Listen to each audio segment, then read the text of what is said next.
Boa noite, irmãos. Tudo bem? A paz do Senhor Jesus a todos. Eu queria deixar apenas aqui uma passagem bíblica para a gente poder meditar. Muitas das vezes nós passamos aí, enfrentamos algumas coisas aí, algumas pessoas vêm falar as coisas para a gente, a respeito da nossa fé, a respeito daquilo que nós acreditamos, né? E eu queria deixar essa passagem para a gente meditar um pouco a respeito de qual é a fé que nós devemos seguir, né? Se é uma fé firmada na palavra ou uma fé que talvez você recebeu aí de tradição, né? De seus parentes, pais, mães, né? Vamos aqui, essa passagem está em 1 Pedro, capítulo 1, do verso 13. Eu vou ler a partir do verso 13, a gente vê aqui até onde a gente para, talvez até o versículo 20 ou 21. Vamos lá. 1 Pedro, capítulo 1, do verso 13 em diante, diz assim: Portanto, cingindo os lombos do vosso entendimento, sede sóbrios e esperai inteiramente na graça que se vos ofereceu na revelação de Jesus Cristo, como filhos obedientes, não vos conformando com a concupiscência que antes havia em vossa ignorância, mas como é santo aquele que vos chamou, sede vós também santos em toda a vossa maneira de viver. Porquanto escrito está: sede santos, porque eu sou santo.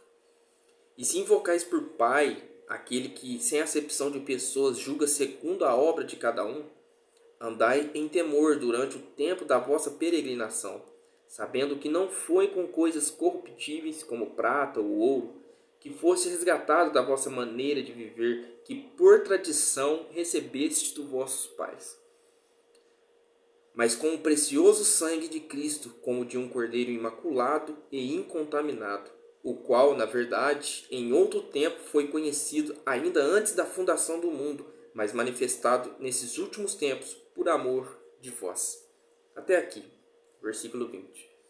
Então a gente pode ver que o Senhor Jesus, quando ele veio fazer a sua obra, quando ele veio fazer todo aquele trabalho extraordinário de pregar as boas novas que ele veio trazer para a gente, né? Principalmente o Calvário, quando ele foi derramar o seu sangue naquela cruz, e ele olhando por cada um de nós, ele veio justamente para nos tirar da tradição do mundo, essa tradição que nós aprendemos com o mundo, né? Igual diz aqui no versículo 18, né? Sabendo que não foi com coisas corruptíveis como prata ou ouro que foste resgatado da vossa vã maneira de viver, que por tradição recebeste dos vossos pais, né? Muitas das vezes nós passamos recebendo, as pessoas têm uma crença que elas receberam de seus pais, de seus avós, e vai passando de pai para filho, e assim vai. E a pessoa permanece naquela fé. O catolicismo é algo muito forte nesse quesito, que é passado de tradição, de pais e mães, né? De pai para filho, e assim por diante.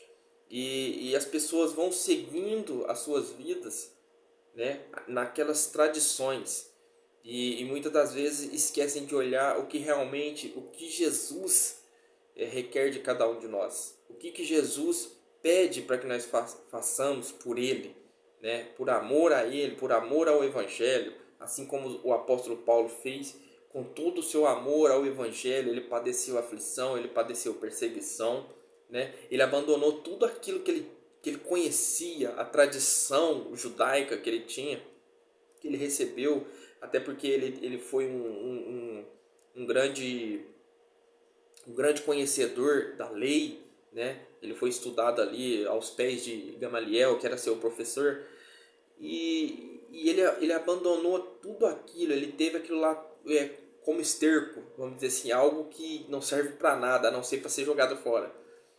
Tudo aquele conhecimento que ele tinha, ele abandonou, uma tradição que ele seguia, ele abandonou para seguir a simplicidade do Evangelho de Cristo, que é o que realmente salva, que é o que traz transformação, que é o que nos leva para o seu reino celestial, né? E muitas das vezes as pessoas não entendem isso. As pessoas querem seguir uma tradição que receberam, batem no peito e dizem: eu sou assim e vou morrer assim.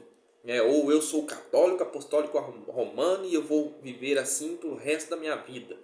Vou morrer assim.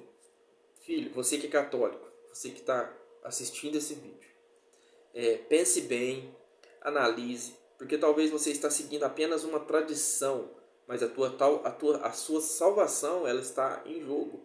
Porque você pode estar fazendo algo supersticioso, vamos dizer assim, religioso, né? Seguindo ícones, seguindo objetos, adorando objetos, aquelas, como se diz, aquelas superstições de fazer um número determinado de reza para você adquirir alguma coisa, né? Ou fazer um voto, pagar alguma coisa. Isso daí são tradições vãs. Isso daí, Jesus ele nos chamou para a liberdade, meu amigo. Jesus ele nos chamou para a liberdade, e essa liberdade é lógico que essa liberdade ela não nos dá o direito de sermos pecadores, né? O apóstolo, se eu não me engano, acho que é o apóstolo Pedro mesmo, o apóstolo Paulo que escreve, ele diz: não useis da liberdade para dar ocasião à carne. Ou seja, nós estamos livres para expressar o nosso amor por Deus, né? Não com religiosidade, né? Teve que fazer um determinado número de adoração, alguma coisa, campanha não sei do que, objetos para lá, objetos para cá, carregar crucifixos, carregar tercinho, né? Isso daí são superstições e na verdade é maldição para sua vida, tá? E então a gente tem que analisar muito bem isso, para a gente não seguir tradições que foram passadas de pais para filho. Vamos seguir verdadeiramente em espírito e em verdade ao Rei dos Reis, Senhor dos Senhores, porque Ele está às portas. E se nós continuarmos vivendo no modo tradicional, né? Vamos dizer assim, isso é tradição da igreja, eu vou seguir, tá? Mas e o que a palavra quer de você? Você vai seguir, né? Então vamos pensar um pouquinho, tá bom?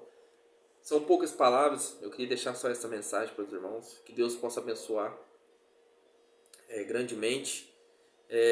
Se Deus quiser, estarei postando aí mais alguns vídeos. Eu estarei começando aí um trabalho nas ruas também, né? Para a gente estar pregando o Evangelho no nome do Senhor Jesus para as pessoas que precisam, né? Porque o Senhor Jesus ele diz que os sãos não precisam de médico, porque já estão sarados, já foram libertados. A gente precisa buscar aqueles que estão doentes. Doente do quê? Doente do pecado. Estão mergulhados no lamaçal do pecado. E o Senhor Jesus ele quer dar uma oportunidade para essas pessoas. Mas muitas delas não vão conseguir chegar a Cristo porque nós nos fechamos dentro de um curralzinho ali e ali é a nossa vida. Nós esquecemos que existem pessoas existem ovelhas que não são deste aprisco. E essas ovelhas nós precisamos buscar. As pessoas muitas das vezes confundem aquela passagem do filho pródigo com pessoas que abandonaram o templo, né? E são muito enganados com relação àquela passagem. O Senhor Jesus ele está falando do ser humano. O Senhor Jesus está falando do ser humano criado por Ele, que deixou de buscar a Deus e agora vive no mundo, né? Vive gastando a sua vida no mundo, com todas as oferendas de Satanás neste mundo aí afora.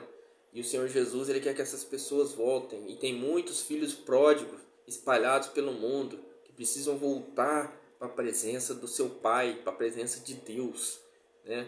Então não confunda essa passagem. É claro que pode ser usada sim, mas a minha vida inteira eu escutei a pregação sobre o filho pródigo com relação a pessoas que saíram de dentro de um templo. Esse é o filho pródigo. Na verdade não é. O filho pródigo é todo aquele ser humano que está longe de Deus. Todos os seres humanos que estão longe de Deus. E as portas, elas estão abertas para aqueles que quiserem retornar. Porque Deus ele chama de povo toda a humanidade, de seu povo, toda a humanidade, que se voltar para ele, será filho dele, entendeu? Então, nós estamos vendo, existem muitos filhos pródigos espalhados pelo mundo que precisam voltar para a presença do Pai, para a nova aliança do Senhor Jesus, do sangue de Jesus. Deus abençoe. Amém.